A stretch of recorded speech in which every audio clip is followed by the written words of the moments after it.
لبيك اللهم لبيك এক কোটি আলেম আছে হাফেজ কোরআন বলবে আর হাফেজ মওলা কোরআন তেলাওয়াত করবে আর আলেম যে জবর পেশ নুকতা দিয়ে লিখতে থাকবে। জোরে বলুন সুবহানাল্লাহ।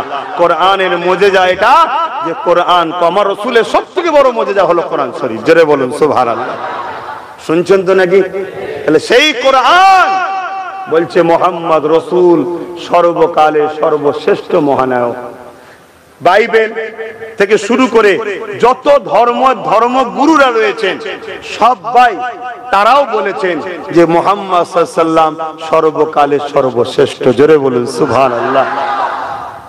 খ্রিস্টান ধর্মের এক মহাযাজক মাইকেল এইচার তিনি একটা কিতাব লিখেছে, সেই কিতাবের মধ্যেও লিখছে 100 জন পৃথিবী বিখ্যাত মনীষীর নাম।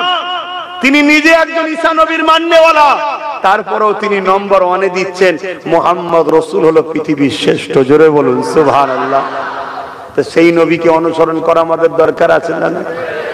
আমার নবীর কোন আদর্শটা সমাজ বিরোধী, আমার নবীর কোন কথাটা মানব বিরোধী, আমার নবীর কোন কথাটা মনুষ্যত্বের বিরুদ্ধে, আমার নবীর কোন কথাটা সমাজের বিরুদ্ধে, একটা কেউ প্রমাণ করতে পারবে? কথা বলেন। তাহলে তিনি যখন সব থেকে উত্তম, কে মানুষ চাই না মানুষ, আমি যখন দাবি করি তেনার উম্মত, আমাকে তেনার নকশা কদমে চলা দরকার আছে না? না। আল্লাহ নবী বললেন অন্যায় দেখলে হাত দিয়ে রোখো। আল্লাহ নবী বললেন অন্যায় যদি হাত দিয়ে রুখতে না পারো, মুখ দিয়ে অন্যায়ের বিরুদ্ধে প্রতিবাদ করো। যদি অন্যায়ের বিরুদ্ধে মুখ দিয়ে প্রতিবাদ করতে না পারো, তাহলে আমি রাসূলুল্লাহ বলে দিই অন্তর থেকে ঘৃণা করো। কোনোভাবেই অন্যায়ের সঙ্গে জুড়তে ইসলাম বলেনি। নম্বর 1 হলো অন্যায়কে মিটাও, নম্বর 2 হলো হাত দিয়ে মিটাও, না হয় মুখ দিয়ে বলো, না হয় অন্তর থেকে ঘৃণা করো। কোরআনেও তো আল্লাহ এটাই জানিয়েছে। এ যুবকেরা, আল্লাহ কোরআনে জানিয়ে দিলেন কুনতুম খায়রা উম্মাতিন উখরিজাত লিন-নাস তা'মুরুনা বিল মারুফ ওয়া তানহাউনা আনিল মুনকার। অন্যায়কে মিটাও, ন্যায়কে প্রতিষ্ঠিত করো, এটা হলো ইসলাম। আল্লাহ তো দুটো কাজ দিয়েছে, অন্যায়কে মিটাও, ন্যায়কে প্রতিষ্ঠিত করো। কি ও কমিটি দুটো কাজ না, এখন কমিটি গুলো তো টেনশনে আছে, ঠিক না? কাকে দাওয়াত করেছো? না আব্বাস সিদ্দিকী, জলসা হবে না। আর কি হুজুর নেই? উনাকে বাদ দিয়ে যাকে খুশি নিয়ে আসো। এমনও অফার পাওয়া যায়, উনাকে বাদ দাও, 1-2 লাখ টাকা আমি বলে করে দিচ্ছি। কথা বুঝছেন না? বোঝেন না? তো সেই জন্য জিজ্ঞেস করছি, অসুবিধা হচ্ছে নাকি? আর তোমরা যদি আমায় দাওয়াত না করো আমি খাবো কি? এরম যদি কেউ মনে করে, আমার মনে হচ্ছে বড় বুক আর কেউ নেই। এই এতগুলো লোক বসে আছে, কেউ জলসা করে খায় নাকি? হ্যাঁ, কি করে খায়? এক একজনকে আল্লাহ এক এক ভাবে খাওয়ায়, ঠিক না? এতগুলো লোককে আল্লাহ বিনা জলসাতে খাওয়াতে পারে, তা আর একটা আব্বাস সিদ্দিকীকে জলসা ছাড়া খাওয়াতে পারেন আল্লাহ? রেজেক আমার জলসা নয়, রেজেক হলো আমার আল্লাহ। রেজেক তোমার কাজ কাম নয়, রেজেক হলো আল্লাহ। আল্লাহ রেজেকের মালিক। মনে রাখবে, সাতবক জমিনের নিচে, সাগর মহাসাগরের নিচে, সেখানেও ক্ষুদ্র ক্ষুদ্র পশুগুলোকেও, সৃষ্টিগুলোকেও টাইমে টাইমে আল্লাহ খাবার পৌঁছায়। জোরে বলুন সুবহানাল্লাহ। পৃথিবী, সারা পৃথিবীর 2 জন বাদশা ছিল মুসলমান সারা পৃথিবীর, আর 2 জন ছিল অমুসলিম সারা পৃথিবীর রাজা। কথা বুঝে আসছে? সারা পৃথিবীতে তারা হুকুমত করেছে, বাকি সব ছোট ছোট ছোট ছোট। তাই মুসলমানদের মধ্যে হযরত সুলাইমান আলাইহিস সালাম, তিনি ছিলেন পৃথিবীর রাজা। আর শুধু পৃথিবীর মানুষের নয়, জিন, দানব, কি বলে, মখলুকাতের উপরে তিনার রাজত্ব চলেছে। কথা বুঝে আসছে? মানে কি বলে, পিপিলিকাতে শুরু করে, জিন থেকে শুরু করে, এর উপরে তিনার রাজত্ব চলেছে। তো একদিন তিনি আল্লাহ পাককে বলছেন, আল্লাহ আমাকে, আমার একটু শখ গেছে, আমি আপনার সৃষ্টিকে খাওয়াবো, আপনার মখলুককে খাওয়াবো। আল্লাহ বলছেন, নবী সুলাইমান, তুমি পৃথিবীর রাজা হতে পারো, কিন্তু মনে রেখে দিও তোমাকেও রাজা আমিই বানিয়েছি। বলুন সুবহানাল্লাহ। তুমি কিন্তু এই দায়িত্ব তুমি পারবে না, কারণ রেজেকের মালিক আমি আল্লাহ। আমি রেজেক কাউকে দিয়ে দিই, কারো হাতে ছাড়িনি, আমার কুদরতি হাতে আছে। শুনছেন? কিন্তু নবী আবদার করছে, আল্লাহ একবার সুযোগ দেন। আল্লাহ বললেন, তোমার যখন শখ গেছে তো লাও, করো। তা সেইভাবে সুলাইমান আলাইহিস সালাম খাবার রেডি করছে। আল্লাহ পাককে বলছে, আল্লাহ আমি তো খাবার রেডি করছি, তা খাবারগুলো যেন নষ্ট না হয়ে যায়। আপনি কুদরতি আল্লাহর, আগেকার সময়ও দেখবেন আমাদের খাবার বিনা ফ্রিজেই ভালো থাকতো, আর এখন ফ্রিজে রেখেও খারাপ হচ্ছে, তাই না? তো এটা সব ব্যাপার থাকে। তো ওই সময়তে ওই খাবার মাসকে মাস সুলাইমান নবী জড়ো করছে, কিন্তু খাবারকে আল্লাহ খারাপ হতে দেননি। তো এইভাবে আল্লাহ পাক একদিন যখন তৈরি হয়ে গেছে, নবী সুলাইমান আলাইহিস সালামকে আল্লাহ পাককে নবী সাল্লাল্লাহু আলাইহি ওয়াসাল্লাম বলছেন যে আল্লাহ আপনার মেহমানদের পাঠান, মখলুকদেরকে এবার খাওয়াবো। ওই সময় আল্লাহ সাগর থেকে একটা মাছকে, এক ধরনের প্রাণীকে পাঠিয়েছে, এক ধরনের প্রাণীকে পাঠিয়েছে। সে এসে নবী সুলাইমান আলাইহিস সালামকে সালাম দিচ্ছে। তিনি সবার বাচ্চা ছিলেন, সবার ভাষাটাও বুঝতেন, কথা বুঝে আসছে। তাই সালাম দিচ্ছে, দিয়ে বললেন আমি এসেছি অতিথি, আপনি নাকি আজকে দাওয়াত দিয়েছেন। রোজ তো আল্লাহ আমাদের রিজিকের ব্যবস্থা করে, আজকে নাকি আপনার এখানে আছে, তাই আল্লাহ পাক বলেছেন আমি এসেছি, আমায় খেতে দেন। তখন সুলাইমান আলাইহিস সালাম বলছে অপেক্ষা করে, আরো মেহমানরা আসুক, যেমন আমরাও দাওয়াত বাড়িতে করি নাকি, আরো মেহমান আসুক। তখন উনি বলছেন শুনুন, আমার টাইমে টাইমে আমার আল্লাহ খাওয়ান, জোরে বলুন সুবহানাল্লাহ। দাওয়াত দিয়ে ওয়েট করাবেন না আপনি, আর আমার মালিক আমাকে প্রতিদিন টাইমে টাইমে খাওয়ান, জোরে বলুন সুবহানাল্লাহ। আপনি ওয়েট করাচ্ছেন কেন? সুলাইমান আলাইহিস সালাম বললেন যাও, ওই মাঠে খাবার আছে, লাও খাও। তো উনি গেলেন, যাবার পরে খাওয়া দাওয়া করে সুলাইমান আলাইহিস সালামের সাথে এসে বলছে হুজুর আমার খিদে এখনো বাকি আছে, আমাকে আরো খেতে দেন। সুলাইমান আলাইহিস সালাম বলছে আরে আছে, যত খুশি খাও না। বলছে যা ছিল সব খেয়ে ফেলেছে। বললেন না সুবহানাল্লাহ? আরো জোরে বললেন না সুবহানাল্লাহ? নবী সাল্লাল্লাহু আলাইহি সাল্লাম বলছে তুমি কত বড় পেটু, সবার খাবার খেলে। বলছেন হুজুর দাওয়াত দিয়ে এভাবে মেহমানকে পেটুক বলবেন না। আমার আল্লাহ আপনি যা খাইয়েছেন প্রতি ওয়াক্তে এরকম 3 লোকমা করে খাওয়ায়, আমি মাত্র 1 লোকমা পেয়েছি, এখনো 2 লোকমা বাকি আছে, দেন। আমার আল্লাহ আওয়াজ দিচ্ছে সুলাইমান আমার বান্দা আমার মখলুককে খাওয়াবে। সুলাইমান নবী সেদিন থেকে আসমানের দিকে মুখ তুলতেন না, সেদিন থেকে আসমানের দিকে মুখ তুলতেন না, যে আল্লাহ আমাকে মাফ করে দেন। কথা বুঝে আসছে? রেজেকের মালিক কে? হ্যাঁ, জলসা রেজেক নয়। মনে রাখবে, আমার অনেক দরজা বন্ধ করার চেষ্টা অনেকে করেছে, হাজার হাজার জলসাকে আমার নষ্ট করেছে, কথা মনে রাখবে। কিন্তু একটা দরজা যদি বন্ধ হয়, আমার আল্লাহ হাজার দরজা আমার খুলেছে, জোরে বলুন সুবহানাল্লাহ। আল্লাহ খুলেছে, হাজারটা দরজা খুলেছে, এত খুলেছে আমি তো বিরক্ত হয়ে যাচ্ছি। লাস্টে জলসা করালেই লোকের সঙ্গে ঝগড়া হয়ে যাচ্ছে, সে নিতে হবে আমি লোভ না, সে নিতে হবে আমি লোভ না, এই নিয়ে ঝগড়া হয়ে যাচ্ছে। ঝগড়া বলতে ভালোবাসার ঝগড়া, ভাই ভাই যেমন মুখ কথা হয়ে যায় একটুখানি, সেটাই বলতে চাইছি। তো আমি যা কোন কথা বলতে গিয়ে দিকে চলে এলাম, একটু বলেন কোন কথা বলছিলাম?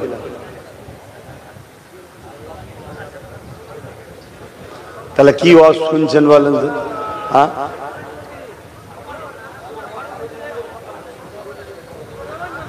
হযরত ওমর ফারুক হুজুর নবী পাকের হাতে হাত দিলেন, দিয়েই হুজুরকে বলছেন হুজুর আমাকে ইজাজত দেন। কিসের বাবা?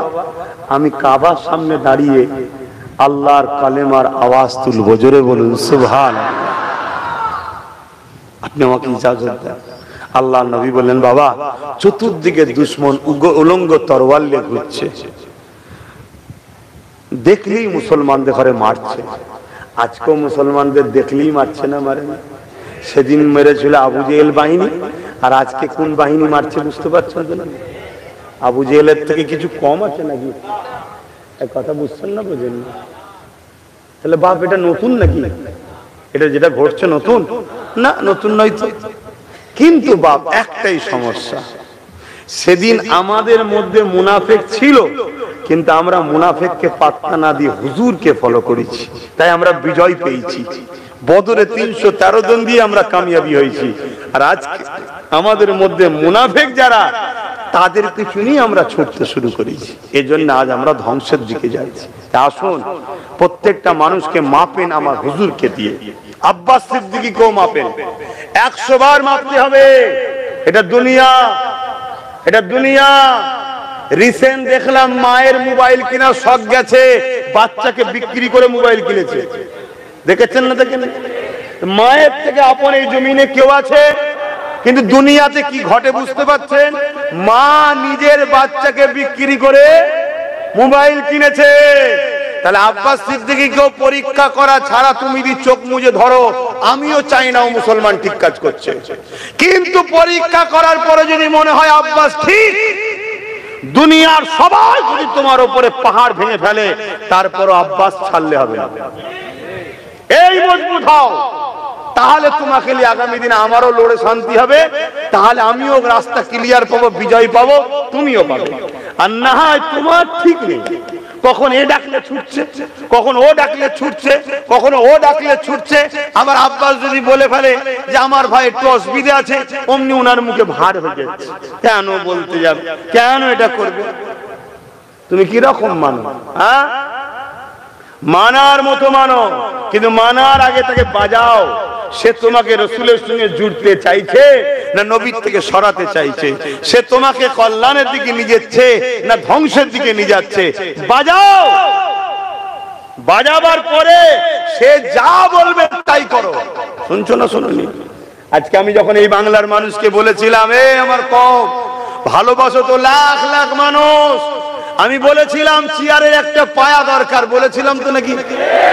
এই ভালোবাসার মানুষ মুসলিম দাবিদারদের মধ্যে অনেকে আমার সমালোচনা করেছে না করেনি? জোরে বলো, করেছে না করেনি? আজকে ওয়াকফ কালা কানুন তৈরি হয়েছে না হয়নি? কে তৈরি করেছে? কেন্দ্র সরকার। তা কেন্দ্র সরকার মুসলমানদের দুশ্মন না বন্ধু? এটা জানতে কোনো মুসলমান বাকি আছে? একটু হ্যাঁ কি না বলবেন।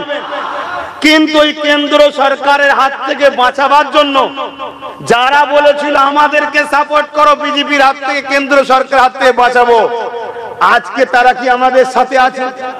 তারা বলছে দিল্লি যাও। কি বলছে? দিল্লি যাও। কিন্তু ভেবে দেখো, যদি চেয়ারে তিনটে পায়া ওদের হাতে থাকতো আর একটা যদি আমাদের হাতে থাকতো, তাহলে দিল্লি যাও বলতে পারতো? আমরা বলতাম ওট পাটা খুলবো। আর যখন এই চেয়ারের পায়া খুলতাম, ও দিল্লি কেন হোঁচট খেয়ে পড়তো ওপর হয়ে, উনি যে আমি পড়তাম না। তাহলে মাথায় ঢুকছে না ঢোকে না? বিরোধী করেছে না করে নে? তাহলে ভুল করেছে না করে নে? এরপরেও বলবো এখনো সময় আছে, তওবা করো, আল্লাহর কাছে কাঁদো, সামনে দিন আসছে, প্রতিজ্ঞা করো একটা পায়া নিজেদের হাতে রাখতে হবে। নিজের বাপ না থাকলে পরের আব্বাকে যতই আব্বা বলো, ঠিক সময়ে বাপ নিজের ছেলে কেলে পালাবে, তোমাকে বানে ভেসে চলে যাবে। নিজের বাপ দরকার, নিজের গার্জেন দরকার। কথা মাথায় ঢুকছে? আমরা সর্বসময় পরের গোলামি, পরের খেদমতকে পছন্দ করি। আরে পার্টনারে আসো, পার্টনারে, পার্টনারে আসো। বিজেপিকে যদি রুখতেই হয়, তোমার উপরে ভরসা করবো কেন? আসো দুজন মিলে পার্টনারে একসাথে রুখি। শুনছো না শোনো না? আমি তোমার বিরুদ্ধে যাব না, কিন্তু তোমার উপরে ভরসাও করবো না, কেন তুমি আমাকে দিল্লির রাস্তা দেখিয়েছো, ঠিক না বেটি? আর যদি পার্টনারে না আসো, সময় যখন আসবে তুমি এবারে দিল্লির রাস্তা তুমিও ধরো। বলবো না? বলবো না? জোরে বলো, বলা দরকার আছে না না? এবার এই কথায় যদি কোনো মুসলমান আমার উপরে দুঃখ পায়, তাহলে মনে হয় ওই মুসলমানটা মসজিদ মাদ্রাসা বাঁচাতে চায়। ও মনে হয় মুসলমান, ও তো সেজে আছে আমাদের মধ্যে। যেমন রিসেন্ট একজন বলল, দেখলেন না, ইসলাম ছেড়ে দিলাম। কেন? পায়েল গাঁতে নাকি মারা গেছে, ওর দুঃখ হয়েছে। ওর যদি দুঃখ হয় তুই পায়েল গায়ে চলে যা, যে সেখানে কারা অন্যায় করেছে তাদেরকে শাস্তি দিবার জন্য হুকুমতকে বল যে ফাঁসি দিতে হবে, ঠিক না বেটা? না, এসব নাটক, এসব সাজানো আমার কমে হাজার হাজার রাখা আছে। সময় হবে দেখবেন ঝুপঝাপ লাভ মারছে, ঝুপঝাপ লাভ মারছে, আপনি দেখবেন একা হয়ে গেছে। অতএব সময় থাকতে থাকতে, নবী বলেছে কোরাইশের নেতৃত্ব মানো। মনে রাখবে নওশাদ কিন্তু কোরাইশ বংশের বাচ্চা, এটা মাথায় রেখে দিও। ও যাই হোক নাই হোক গাদ্দার নয় আর বেঈমান নয়। ওকে যে বেঈমান বা গাদ্দার বলবে, মিলিয়ে দেখবে তার দাদর বাপের নাম বলতে পারবে না। তার দাদর বাপের নাম কোন মুসলমান খুঁজে পাবে না। কথা মাথায় ঢুকছে না ঢোকে? আর এটাও শুনে রেখে দিও, ও কিন্তু আমার হাতের মুঠোয় আছে। ও লাভালাভি ভিডিও নাউজুবিল্লাহ করবে না, রক্ত কথা বলে। তারপরে বলছি আমিও কিন্তু ধরে রেখেছি। এই জন্য বলেছিলাম বা পরিবর্তন হও। তাহলে এখন একটু সংক্ষেপ সময়, এখন সংক্ষেপ সময়, 9:30টায় নামাজ হবে, 9:10 হয়ে গেছে। আমি সংক্ষেপ সময় শুধু একটা ছোট্ট কথা বলবো, ওয়াকফ কালা কানুন বাতিল করার দরকার আছে না নাই? এটা বাতিল কিভাবে করবেন বলুন? দরকার তো আছে, বলুন। আপনি বলবেন আন্দোলনে, যদি শুধু আন্দোলনে হয় আপনি আন্দোলন বেশি বাড়াবেন, আপনি আন্দোলন বেশি বাড়াবেন, দেখা যাবে আপনার আন্দোলন মাইন্ডকে ঘোরাবার জন্য কোনো জায়গায় বিরাট কিছু ভয়ানক অঘটন ঘটে যাবে, সেই দিকে মাইন্ড ডাইভার্ট করে আপনার আন্দোলনকে রুখে দেবে। আপনি আন্দোলন করবেন, দেখলেন না মুর্শিদাবাদে গাড়ি পুলিশ গাড়ি ঢুকিয়ে দিল। আপনি আন্দোলন করবেন, আপনার আন্দোলনে কিছু লোককে মুসলমান সেজে ঢুকিয়ে দেবে, অন্য ধর্মের ভাইদের বাস থেকে ধর্মীয় পতাকাকে খুলে দেবে। আপনি শুধু আন্দোলন যদি করেন, তা আন্দোলন তো করতে পারছেন, বলেন না আন্দোলন করতে পারছেন আপনারা? আর আন্দোলন হচ্ছে কেন? আন্দোলন হয়নি, কই আন্দোলন হচ্ছে? কই আর হচ্ছে? কিন্তু আব্বাস সিদ্দিকী 10 বছর ধরে একভাবে করে আসছে, আজও করছে। আহলে সুন্নাত ওয়াল জামাতের ছেলেরা বিভিন্ন জায়গায় আন্দোলন করছে, সব জায়গায় মানুষকে বুঝাচ্ছে। কি বুঝাচ্ছে? ওয়াকফ কালা কানুন যেটা হয়েছে, এটা শুধু মুসলমানদের সমস্যা নয়, এটা পুরো দেশের সমস্যা। যদি বলেন কেন? এই আইনটা তৈরি করা হয়েছে সংবিধান বিরোধী। তাহলে সংবিধানের বিরোধী করেছে কেন্দ্র সরকার, তো সংবিধানের বিরুদ্ধে যে সে মানে দেশের বিরুদ্ধে, আর দেশের যে বিরুদ্ধে সে দেশবাসীর জন্য ক্ষতিকারক, লাভবান নয়। তাহলে এটা বুঝাতে হবে সবাইকে, সর্বধর্মের মানুষকে বুঝাতে হবে। দ্বিতীয় নম্বর, 2023-এ আদিবাসীদের বিরুদ্ধে এইরকম আইন তৈরি করেই জল জঙ্গলের সম্পদকে কেন্দ্র সরকার কেড়ে নিয়েছে। সেখানে জল জঙ্গল পরিষ্কার করে কর্পোরেটদের হাতে জায়গা তুলে দিচ্ছে। শুনছেন? 2025-এ আমাদের, এরপরে শিখ পাঞ্জাবিদের, তারপরে একদিন হিন্দু ভাইদের দেওবত্ব সম্পত্তিকেও দখল করবে। কেন? এ সরকার যদি হিন্দুদেরই হয়, তাহলে 50 টাকা করে গ্যাসের দাম যখন বাড়ালো, সরকারের তো বলা দরকার ছিল শুধু মুসলমানদের জন্য বাড়িয়েছে, হিন্দুদের জন্য নয়। যদি 2 টাকা করে তেলের দাম যখন বাড়ালো, যে তুমি হিন্দু ভাই আধার কার্ড দেখালে 2 টাকা ডিসকাউন্ট, মুসলমানদের জন্য 2 টাকা বেশি। 14 টাকা গ্যাসের, 14 টাকা ওষুধের দাম বেড়েছে না বাড়েনি? সরকার কি বলেছে মুসলমানদের জন্য বাড়লো, অমুসলমান হিন্দু ভাই তোমাদের জন্য নয়? তাহলে দাম সবার বেড়েছে না বাড়েনি? তারপরে চলে আসুন, রেল বিক্রি হয়ে গেল, এয়ারপোর্ট বিক্রি হয়ে গেল, এমনকি LIC পাবলিকের হাতে চলে গেছে। জানেন তো LIC তে মুসলমান টাকাও রাখে না, হারাম, এবং কাজও করে না, হারাম। LIC তে চাকরি করে কারা? আমার হিন্দু ভাইরা। চাকরি গেল না? গেল না। এই যে 26,000 চাকরি চলে গেছে, এই 26,000-এর মধ্যে 25,000 প্লাস চাকরি কম বেশি আমার হিন্দু ভাইদের। শুনছেন না শোনেন না? আজকে দেশের অবস্থা, যেভাবে জিনিসপত্রের দাম বাড়ছে, যেভাবে ক্ষুধার্ত বাড়ছে, বলুন ক্ষতিটা কি সবার হচ্ছে না? কৃষকদের বিরুদ্ধে যে কালা আইন করেছিল, তারা কি অমুসলিম ভাইরা কি কৃষক নেই? তাহলে এভাবে সার্বিকভাবে সবার ক্ষতি করছে কেন্দ্র সরকার। এটা সবাই মিলে যে যার এলাকার প্রতিবেশী বন্ধু করে একে অপরকে বোঝানোর দরকার আছে না নাই? সেটা না বুঝিয়ে যদি আমরা শুধু নরের তকবীর দিয়ে ওয়াকফ কালা কানুন মানছি না, ভেঙে দাও, গুড়িয়ে দাও, মনে রাখবে তোমরা নিজেদেরই দুশ্মনকে আরো শক্তিশালী করছো। আন্দোলন তাহলে কি বিরোধী না? আন্দোলনের সিস্টেম আছে, চলে আসুন আমি বুঝাচ্ছি। তাহলে এই ওয়াকফকে রুখতে গেলে আমার ক্ষুদ্র জ্ঞানে 3টে রাস্তা আছে, একটু বলবো আপনাদের, নিতে পারবেন? বলবো, অসুবিধা হচ্ছে না তো? কারা কারা শুনতে চান হাত তুলে দেখান, নাই জোর করে দিয়ে লাভ নেই বাপ। সবাই শুনতে চান তো? হাত নামান। নাম্বার 1, ওয়াকফ এজন্য বলছি ধর্মীয় জলসায়, ওয়াকফ হলো আমার ইসলামের একটা পার্ট। যেমন নামাজ আছে, রোজা আছে, দাড়ি আছে, টুপি আছে, হজ আছে, যাকাত আছে। ওয়াকফ হলো ইসলামের একটা পার্ট। কেন্দ্র সরকার ইসলামকে মিটানো শুরু একটা করেছে ওয়াকফ দ্বারা। এদের লক্ষ্য ইসলামকে মিটিয়ে দেবো। আমি চ্যালেঞ্জ করছি, এরা সারা জীবন এদের পূর্বপুরুষ যতজন চেয়েছে সবাই মিটে গেছে, ইসলাম মিটাতে পারবে না। আর আলহামদুলিল্লাহ এটা বলছি, যত এরা ইসলামের বিরুদ্ধে লাগবে আপনি মিলিয়ে দেখে নেবেন, আমি বেঁচে থাকি চাই না থাকি, নতুন করে কোটি কোটি লোক ইসলামে ঢুকবে। কেন? খুশবুটার যত লড়বে তত লোকের নাকে যাবে, লোক বলবে হারা সব সময় ইসলাম ইসলাম ইসলাম ইসলাম ইসলাম ইসলাম মানে জঙ্গি, ইসলাম মানে আতঙ্কবাদী, ইসলাম মানে খুন করে, দাড়িওয়ালা টুপিওয়ালা মানে কাটে। আচ্ছা সত্যিকারের মুহাম্মদ সাল্লাল্লাহু আলাইহি ওয়াসাল্লাম কে? যত দেখি তো পড়বে, মোবাইলে সার্চ করবে, গবেষণা হবে, তদন্ত করবে, মোবাইলে মুহাম্মদ সাল্লাল্লাহু আলাইহি ওয়াসাল্লাম সম্বন্ধে জানতে চাইবে, গুগলকে জিজ্ঞেস করবে পৃথিবীর শ্রেষ্ঠ মানুষকে, গুগল বলবে মুহাম্মদ। জোরে বলুন সুবহানাল্লাহ। তখন তো ব্রেন খুলবে না? খুলবে না? হ্যাঁ, এটা সিস্টেম। বাপ ব্যথা না হলে সন্তান হয় না, মায়ের ব্যথা যত বাড়ে সন্তান তত তাড়াতাড়ি আসে। ব্যথা যত ইসলামের উপরে উঠবে জানবেন একটা ফুটফুটে নতুন নতুন সন্তান ইসলামে আসছে। এটা মাথায় ঢুকিয়ে এলেন, ইতিহাস বলছি। কিন্তু আমাদের অবস্থা খারাপ হয়ে যাবে। কেন? আমরা ইসলামের সঙ্গে জুড়ে না থাকার কারণে, অন্য কিছু না। আমরা ভালো নয়, আমরা ভালো নয়। আমার নবীর সামনে মসজিদের ভেতরে একজন অমুসলিম ঢুকে পিশাব করছে দাঁড়িয়ে দাঁড়িয়ে। আল্লাহর নবী দেখলেন, সাহাবা হুজুররা দেখে রুখতে যাচ্ছে। আল্লাহর নবী বললেন খবরদার রুকবে না, দাঁড়াও, ও পিশাবটা করে নাও। কেন? পিশাব রুকলে মরণ ব্যাধি রোগ হয়। পিশাব রুকলে কি হয়? মরণ ব্যাধি রোগ হয়। আর আমাদের সামনে যদি কেউ মসজিদের দিকে অমুসলিম একটু থুতু ফেলে দেয়, আমরা কি করব? পুরো পাড়ায় যে বলবো মসজিদে থুতু ফেলেছে অমুকের বেটা, চলো সব গুটকা টুটকা খেয়ে গিয়ে মার মার মার। শুনছেন না? শোনেন, এটা নবীর আদর্শ।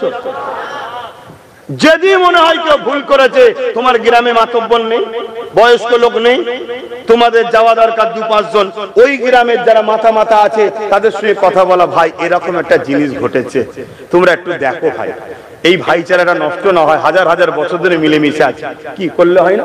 তারা তো ডেকে ডেকে দুমদম গালে চড় মারবে, বদমাইশ কোথা করে, তোর একজনের জন্য আমাদের প্রতিবেশী অশান্তি হবে কি? আমাদের সেই ধৈর্য নেই, সেই মেন্টালিটিও নাই। কথা মাথায় ঢুকছে? দ্বিতীয় নম্বর কথা, আমি আরো একটা কথা তোমাদেরকে বলি। আমার এই কথাটা কাল আজকে রাত্রিরে যখন শোবে একটু ভাববে। তুমি খেয়াল করে দেখো, যে জায়গায় মুসলিম সংখ্যা বেশি, যে জায়গার মুসলমানরা একটু শক্তিশালী, সেই জায়গাতেই দেখো ইচ্ছা করে গন্ডগোল করা হচ্ছে। কেন বলেন তো? কেন? খেয়াল করে দেখো কেন এজন্য করা হচ্ছে, যাতে করে তোমরা গরম হয়ে বেরিয়ে পড়ো। আর গরম হয়ে যখন বেরোবে ওটা পেপার পত্রিকা মিডিয়াতে আসবে। শুনছেন তো নাকি? মিডিয়ায় যখনই আসবে মিডিয়ায় প্রচার করাবে, দেখো মুসলমানরা কি করছে, দেখো এই মুসলমানদেরকে সাইজ করতে গেলে বুলডোজার বাবা দরকার। ওরা ওদের ভোটটাকে এক কাট্টা করছে, আদৌ ওরা কিছু উপকার করবে না, এটা দেখি এক। দ্বিতীয় নম্বর কেন করছে শোনো, এই ঘটনাটা যেই ঘটবে সঙ্গে সঙ্গে পুরো ফোর্স না পেয়ে নিরীহ নিরীহ হাজার হাজার মুসলমানদের নামে কেস হবে। শুনছো না? শোনোনি? হাজার হাজার মুসলমানদের নামে কেস হবে। কেস যখন হবে তাহলে জামিন নিতে হবে। শুনছেন তো নাকি? যখনই জামিন নিতে হবে কয়েক লক্ষ বা কয়েক কোটি টাকা মুসলমানদের ফান্ড থেকে চলে যাচ্ছে। আর্থিক দিক দিয়ে মুসলমান দুর্বল হচ্ছে। যাদেরকে চাকরি দিলাম না, যাদেরকে শিক্ষা দিলাম না, যাদেরকে নেতা মন্ত্রী এমএলএ টেমএলএ কিচ্ছু বানালাম না, তারপরেও এ জাতকে রুখতে পারছি না। অতএব এ জাতের অর্থনীতি, খাওয়া দাওয়া, গাড়ি বাড়ি, শান শওকত, আর হাওড়া জেলায় তো মোটরসাইকেলের অভাব নেই, পো পো করে ছুটছে। বুকে ব্যথা হচ্ছে না? আর আমাদেরও দোষ আছে তো, মোটরসাইকেলে বসে না হুঁশ থাকে না কি? এগুলো অন্যায়, এগুলো আমাদের কি? কথা আমার খারাপ লাগছে? বাপ ভালো গার্জেন তো সে যে নিজের ছেলেকে মারে, অপরের ছেলেকে নয়। এ হলো ভালো গার্জেন। তুই আমার বাচ্চা, তুই কেন খারাপ হবি? দুনিয়ার বাচ্চা কি হচ্ছে আমার দেখার দরকার নেই, তুই আমার বাচ্চা। এটা হলো ভালো গার্জেনের নমুনা। তাই জানি না আমার কথা আপনি খারাপ নিচ্ছেন কি, কিন্তু বাপ আমার ডিউটিটা একটু করে যায়, আর 10 মিনিট আছে, একটু করে যাই বাপ, একটু কষ্ট করে, তারপরে কান মুলে নেবেন। আব্বাস সিদ্দিকীকে আনছি না, আর আব্বাস সিদ্দিকী যত শুনবো না, আর আমিও বেঁচে যাবো, একদিন বেশ পাবো, কোনো অসুবিধা নেই। বাচ্চা, পরিবার, মা বাবা, ভাই বোন আর যারা আছে তাহলে একটু ঘরে থাকবো, ভালো তো, ঠিক না? তো আমি কি কথা বলছি, কি সমস্যা হচ্ছে নাকি? বলবে সমস্যা হলে। তো তো কি হচ্ছে বুঝতে পারছি? তাহলে একটা আর্থিক দিক দিয়ে নষ্ট হচ্ছে, এটা গেল। তারপরে কি হবে শোনো, শুনছো তো নাকি? ওই প্রশাসনকে দিয়ে মুসলিম বাড়িতে রাত্রিরে তাড়া করা হবে, শুনছেন? তারা খেলে ছুটবে কারা? ছেলেরা। বাড়িতে থাকবে কারা? বাকি কি হতে পারে ভেবে দেখো। কেন সালাউদ্দিন আইবি যখন 9 বছর বয়সের হুঙ্কার দিয়েছিল, সেদিন ইহুদি সম্প্রদায়ের লোকেরা বলেছিল আজ থেকে আমরা অঙ্গীকার করছি মুসলিমদের মধ্যে থেকে এমন মা রাখবো না যারা সালাউদ্দিনের মতো বাচ্চা জন্ম দিতে পারে। অতএব এদের সতীতাকেও নষ্ট করো, এদেরকে বিপর্দা করো, এদেরকে উলঙ্গ করো, এদেরকে পবিত্র থেকে নষ্ট করো। কেন পবিত্র মায়ের পেট থেকেই সালাউদ্দিন বেরোয়, শুনছেন না শোনেন? এই মাথায় ঢুকছে। এবারে অপবিত্র হওয়ার অনেক কোয়ালিটি আছে। একটা বেগানা পুরুষ দেখে লিয়া ওটাও তো অপবিত্র, ওটাও পর্দাটার চলে গেল, ঠিক না বেঠিক? নানা রকম ভাবে আরো অত্যাচার হবে। এটা গেল 4 নম্বর। 3 নম্বর, 4 নম্বর আর একটা কি হবে শোনো। 4 নম্বর আর একটা হবে হলো এটা তদন্তের নামে বাড়ি বাড়ি সাজ হবে, টাকা পয়সা সোনা দানা যা থাকবে সব হাওয়া হয়ে যাবে। কথা শুনছেন না শোনেন? আচ্ছা, যা কথা আমি বলছি এ কথায় আমার দুশ্মন বাড়ছে না কমছে? তাহলে বলছি কেন? বলছি কেন? দুনিয়ায় যদি দুশ্মনের ভয়ে হক কথা না বলি আল্লাহর জাহান্নামে যেতে হবে, তাই হক কথা বলছি। কিন্তু তোমরা যদি এর পরও আমার সঙ্গে গাদ্দারি করো, সাথ না দাও, তাহলে আল্লাহ তোমাদেরকে সাইজ করবে না করবে না? কথা বলো, করবে না করবে না? তাহলে মনে রাখো ওয়াকাফ বাঁচাতে হবে। তাহলে নাম্বার 1, আইন যখন কোনো জিনিস হয়ে যায় আইনের অস্ত্র দিয়ে আইনকে কাটতে হবে, মনে থাকবে। তাই সুপ্রিম কোর্টে নওশাদ সিদ্দিকী গেছে। নাম্বার 2, শুনছেন তো? নাম্বার 2, যে ক্ষমতা দিয়ে ওরা আইন করেছে ওই ক্ষমতা তোমাদেরকে দখল করতে হবে। কোন ক্ষমতা? রাজ ক্ষমতা।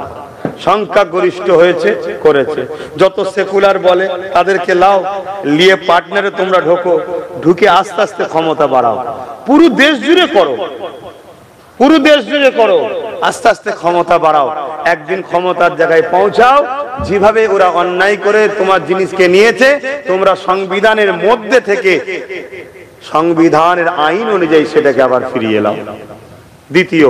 3 নম্বর হলো যেভাবে কৃষক বন্ধুরা আন্দোলন করেছে ওভাবে আন্দোলন করতে হবে। এই আন্দোলন হিন্দুদের বিরুদ্ধে নয়, এই আন্দোলন আদিবাসী, দলিত, শিখ, পাঞ্জাবি, এসসি এসটিদের বিরুদ্ধে নয়। এই আন্দোলন হলো সংবিধান বিরোধী কালা কানুনের বিরুদ্ধে, ঠিক না বেটি?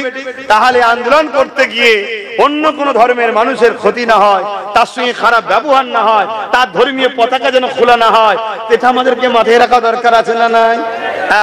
কৃষক বন্ধুদের মতো আন্দোলন করতে হবে। কৃষক বন্ধুরা মাসকে মাস, বছরকে বছর আন্দোলন করেছিল। তাহলে আন্দোলন হবে না হবে না? জোরে বলো। 2 দিন চিল্লে টিল্লে হাঁপিয়ে গেলে হবে না। 10 বছর ধরে আন্দোলন করছি। করবেন আন্দোলন আগামী দিন? কারা কারা আমার সাথে আন্দোলন করতে চান একটু হাত তুলে দেখান। আলহামদুলিল্লাহ। এই আন্দোলন করার আগে আপনাদের সবাইকে একটা আওয়াজ তুলতে হবে, তুলবেন না? কি আওয়াজ? যেভাবে পাঞ্জাব সরকার কৃষক বন্ধুদের সাথ দিয়েছিল, রাজ্য সরকার তোমাদেরকে আমাদের সাথ দিতে হবে। কি আন্দোলন দরকার আছে না? কৃষকদের বিপক্ষে পাঞ্জাব সরকার কি করেছিল? থাকা, খাওয়া, তেল, গাড়ি ভাড়া সব দিয়েছিল পাঞ্জাব সরকার আন্দোলন কর। এবং কেউ মারা গেলে 2 লাখ, 3 লাখ, 5 লাখ করে টাকা রাজ্য সরকারেরও দেওয়া দরকার আছে না?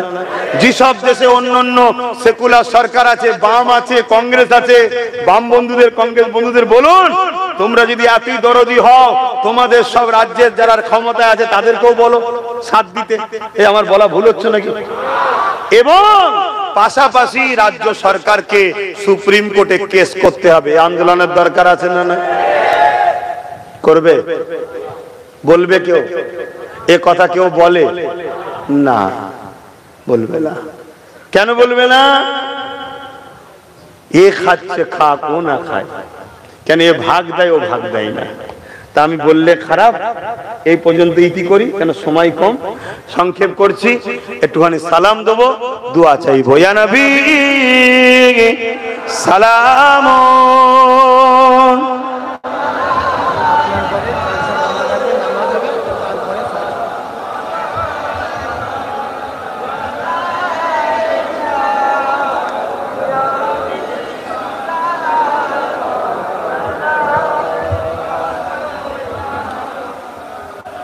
বাপজান আমার পরে নামাজ হবে, জলসা বন্ধ থাকবে।